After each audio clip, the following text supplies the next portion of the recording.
విజయవాడ తూర్పు నియోజకవర్గం ఎమ్మెల్యే గద్దె రామ్మోహన్ కొండచెరలు విరిగిపడిన ప్రాంతంలో సహాయక చర్యలను పర్యవేక్షించారు.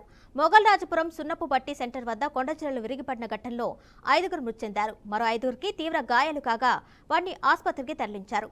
విజయవాడలో గత 2 రోజులుగా కురుస్తున్న వర్షాలకు కొండచెరలు విరిగిపడగా పలు ఇళ్లు ధ్వంసమయ్యాయి. కాగా ఈ ఘటనలో మృతుల సంఖ్య పెరగడంపై సీఎం చంద్రబాబు విచారం వ్యక్తం చేశారు. మృతుల కుటుంబాలను ప్రభుత్వం అన్ని విధాలుగా ఆదుకుంటుందని ప్రకటించారు.